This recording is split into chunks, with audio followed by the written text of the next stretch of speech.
अस्सलामुअलैकुम। मोहम्मद अजहर सिद्दीक अपने programme mess views के साथ आपकी खिदमत है। आपने दोबारा दावत दी है जनाब ब्रिगेडियर रिटायर्ड फारूक हमीद साहब को। नैब में डीजी के तौर पर फराइज अंजाम देते रहे हैं, बाकी एनालिस्ट हैं और आप अक्सर टीवी चैनल्स में देखते होंगे। चूंकि वक्त की किल्लत है, दो इश्यूज पे बात करनी है।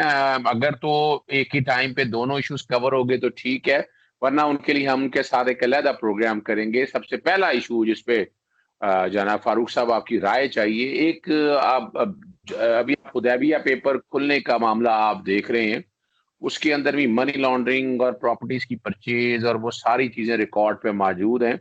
जस्टिस काजी फायद ईसा की फैमिली के कॉन्टेक्स्ट में भी प्रॉपर्टीज के हवाले से मैटर सारा सामने आपके मौजूद है। अभी रिसेंटली आपने देखा होगा कि शहबाज शरीफ की जमानत हुई है, उसमें जस्टिस काजी फायद ईसा के केस पे रिलाय किया गया है बाकायदा जमानत देते हुए। और मौका अब आपके सामने है कि कहीं ना कहीं ये की बुनियाद तो नहीं शुरू हो गई कि उस केस को, जस्टिस काजी फायद ईसा के केस को बुनियाद बनाकर यहाँ पर हमारे यहाँ जो पब्लिक सर्वेंट हैं इसका एडवांटेज लेना चाहें। बज़ाहिर लग तो यही रहा है कि कुछ इस तरह के जिस तरह अब शुरू हो गया हुआ है। पहले तो आप ये बताइएगा कि जस्टिस काजी फायद ईसा के हवाले से बतौर जज आप क्या समझते हैं कि क्या अदलिया जो है वो अकाउंटेबिलिटी से मुबर्रा है? अगर नहीं मुबर्रा तो फिर अगर सुप्रीम जुडिशल काउंसिल नहीं मामलात को देखती तो क्या ये मामलात नैब में जाएंगे? बिस्मिल्लाहिर्रहमानिर्रहीम। बहुत शुक्रिया अज़र सदीक साहब। जस्टिस काजी फायद ईसा साहब के केस ने इस वक्त सूरत हाल ये है कि पाकिस्तान के अवाम जो ने उस वर्डिक्ट को उस पर बहुत लोग परेशान हुए। और आप देखें कि सोशल मीडिया के ऊपर जिस तरह लोग अपने कमेंट्स दे रहे हैं, खुल के दिल से अपनी बातें कर रहे हैं, मेरा ख्याल है कि ये सुप्रीम कोर्ट के लिए के इमेज के लिए बिल्कुल ठीक नहीं है। और काजी फायद ईसा साहब के केस में जिस तरह वो वर्डिक्ट आया और जिस तरह हेयरिंग के दौरान जजेस जो हैं, ऑनरेबल जजेस, आपस में भी उनकी तकरार हुई, बिटरनेस क्रिएट हुई, मैं समझता हूँ कि उससे सुप्रीम कोर्ट का जो अपना वकार है वो भी मजरूह हुआ। और ये पहली मरतबा हुआ कि हम इस किस्म की सूरत हाल जो है वो देख रहे हैं। देखें, अगर सुप्रीम कोर्ट का जो हमारा एपेक्स अपना कोर्ट है, मैं समझता हूँ मौजूद तरीन, इससे ज़्यादा काबिल एहतराम इदारा हमारा कोई नहीं पाकिस्तान में। अगर आवाम की नज़रों में सुप्रीम कोर्ट के की अगर बेतौकीरी हो जाती है, ख़ासकर काजी फायद ईसा केस से, तो ये पाकिस्तान के लिए ठीक नहीं है। From that point of view लोगों का इत्मीनान उठ जाता है, कॉन्फिडेंस लोगों का हर जुडिशरी में ख़त्म हो जाता है। मैं ये कहूँगा कि इस केस ने दो तीन बड़ी चीज़ें सामने कर दी हैं वेरी क्विकली। एक तो ये कि जनाब जजेस आर अबव द लॉ, अब लोग इस पर बहुत परेशान हैं। नंबर दो, आपने भी जिक्र किया सुप्रीम जुडिशल काउंसिल का, तो सुप्रीम जुडिशल काउंसिल जो हम जिसका नाम ही है सुप्रीम जुडिशल काउंसिल, इसका मतलब ये कि वो तो फिर सुप्रीम रही नहीं। ऐसा वो तो बिल्कुल आप कर दें मल्टीप्लाई बाय जीरो हो गया। वो जो हाईएस्ट इंस्टीट्यूशन है जजेस के एहतसाब की, वो उसकी तो बड़ी बेतौकीरी हो गई। तो और तीसरा ये है कि जो चीज़ें खासकर जो आपका लास्ट अपना मंसूर सुहेल साहब जो है, जो उन्होंने अपना बताया सारा, जो एफबीआर की रिपोर्ट है, जो अनवर मंसूर साहब, additional attorney general Anwar Pakistan साहब। जी अनवर मंसूर साहब, उन्होंने जो चीज़ें हाईलाइट की हैं, जो फ्लॉज हैं जिनको नज़रअंदाज किया गया कि जनाब मिसेस फायद ईसा की साहिबा की डबल आइडेंटिटी है, खुफिया अकाउंट निकला है, फॉरेन करेंसी अकाउंट, ये वो तमाम चीज़ें, तो इससे तो लोग और ज़्यादा परेशान हो गए हैं। मैं कहना ये चाहता हूँ कि हुदैबिया केस में भी मोहतरम काजी फायद ईसा साहब ने भी एक बड़ा कंट्रोवर्शियल वर्डिक्ट दिया था कि जनाब बस अब ये केस जो है दोबारा खुल नहीं सकता, जिस पे लोग बहुत परेशान हुए थे। और 1.2 अरब का वो मनी लॉन्ड्रिंग का केस था, एक मिसाली केस जिसके बेसिस पे आप देखेंगे बाकी जो शहबाज शरीफ और उनकी फैमिली के जो मनी लॉन्ड्रिंग का जो ट्रेल है, मनी लॉन्ड्रिंग का जो उनका मैकेनिज्म था, टेक्निक थी, एग्जैक्टली वही था हुदैबिया केस पे। लेकिन काजी फायद ईसा साहब ने उस केस को आगे चलने नहीं दिया। मैं ये कहना चाहता हूँ, अपने बड़े दिल से बात कर रहा हूँ, मोहतरम काजी फायद ईसा साहब मेरी नज़र में मेरी नज़र में, और मेरा दिल कहता है कि जिस तरह मैं सोशल मीडिया पे देख रहा हूँ सूरत हाल इस वक्त पैदा होगी, बड़ी संगीन सूरत हाल, वो एक कंट्रोवर्शियल जज अब बन गए हैं। मुझे नहीं मालूम कि इस कंट्रोवर्शियल जज की, इस कंट्रोवर्सी वाली हैसियत से, मुतनाज़ा हैसियत से, मोहतरम काजी फायद इज़्ज़त साहब, अगले मैं देख रहा हूँ कि 2-2.5-3 साल में उनकी बारी आ रही है to be the chief justice. वो कैसे, honourable chief justice of the honourable supreme court, वो कैसे अपना काम आगे चलाएंगे?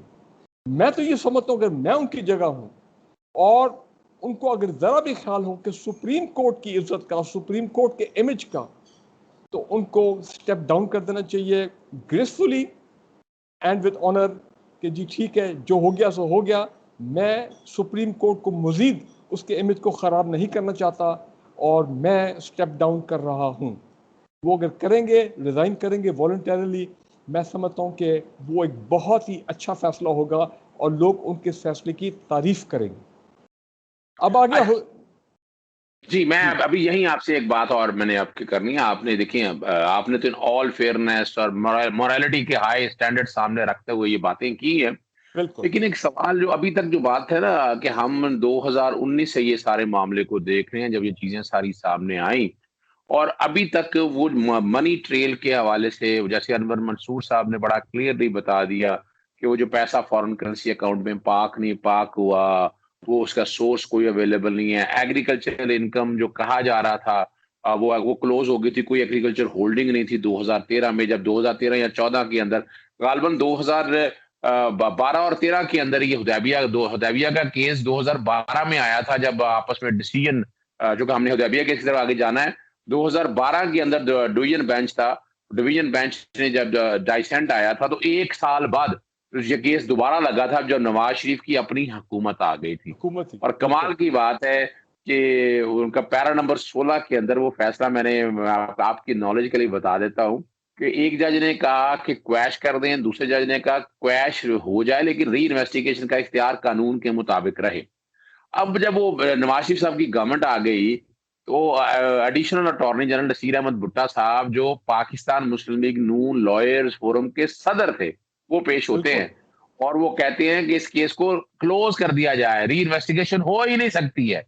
आप अंदाजा लगाएं, अदालत को भी ये सारी बात को सामने रखना चाहिए था और जस्टिस सरदार शमीम साहब से जो बाद में chief justice Lahore high court भी बने और उन्हीं के दौर में वो हफ्ते वाले दिन को बड़ा कंट्रोवर्सी पैदा हुई जब हमजा की ज़मानत लगी थी। ये रिकॉर्ड की चीज़ें मौजूद हैं। पीरियड जो मैं बताना चाह रहा हूँ कि 2013 या 2014 का वही पीरियड है जिस दौरान पर ये लाहौर हाई कोर्ट के अंदर ये केस था। हम और आप सारा record let the record be straight. अब इन चीज़ों को सामने रखते हुए देखें किसी ना किसी जगह तो इन ऑल फेयरनेस वो चीज़ मनी ट्रेल सामने दे नहीं देना चाहिए और चीज़ें सारी आपने तो बड़ी बात कर दी है ना मोरालिटी के स्टैंडर्ड को और उसके बाद तो फिर बात ही खत्म हो जाती है, फिर तो चले अपनी जगह पर मौजूद है, लेकिन मोरालिटी के हाई स्टैंडर्ड को सामने रखते चीज़ें सामने नहीं आनी चाहिए। अदर सदीक साहब, बिल्कुल यही तो मैं कह रहा हूँ कि ट्रांसपेरेंसी होनी चाहिए। लोग कहते हैं शफाफियत होनी चाहिए, हमें तमाम चीज़ें पता लगनी चाहिए। तो उसका बेहतर तरीका यह है कि मैं समझता हूँ कि जो भी कानूनी तरीका है, ये मनी ट्रेल और इसके लिए काजी फायद ईसा साहब के जो मामला हैं, एफबीआर की वो जो 50 पेज की रिपोर्ट है जो मंजर आम पर नहीं आ रही, एक तो पहले उसको पब्लिक होना चाहिए, नहीं, नंबर नहीं, ना, 1। ना, ना, ना, 1 मिनट यहाँ रुकिएगा। वो तो बकायदा आप बार काट रहा हूँ बात आपकी और वजह ये है कि आप जो आप कह रहे हैं मंजरे आम पर नहीं आ रही। मैं ज़रा क्लियर कर दूं आपको कि उन्होंने खुद ही सुप्रीम जुडिशल काउंसिल से रिपोर्ट मंगवाई, फिर कहा रिकॉर्ड पे नहीं लानी, लेकिन खुद ही एडिशनल ग्राउंड के साथ उन्होंने पब्लिक कर दी है। पेपर बुक के साथ वो अवेलेबल है। वो आप ये तकाजा कर सकते हैं कि हुकूमत वक्त को चाहिए कि वो जो पेपर बुक है या सुप्रीम कोर्ट कम अज कम वो वाली जो सीएम है वो पब्लिक कर दे। नहीं देखिए, बिल्कुल।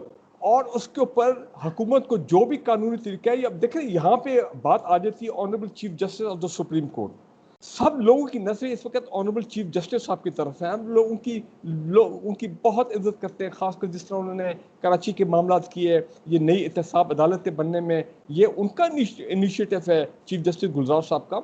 अब उनको मेरा ख्याल सामने आना चाहिए और हुकूमत, प्रेसिडेंट ऑफ पाकिस्तान जो इनिशियल रेफरेंस लेके गए थे, इसका एक कानूनी को तरीका निकालना चाहिए कि कैसे वो केस बंद नहीं होना चाहिए। मनी ट्रेल वाला कादी फायद साहब का केस, वो केस आगे चलना चाहिए, तमाम चीज़ें सामने आनी चाहिए, उन पर पूरा डिबेट होना चाहिए, FBI के लोग जो हैं उनको आके पूरी गवाही और वो तमाम चीज़ें एविडेंस पेश करना चाहिए। मेरा ख्याल है एक तो वो, दूसरा हुदैबिया केस पे जो हुकूमत का फैसला बिल्कुल रीओपन होना चाहिए।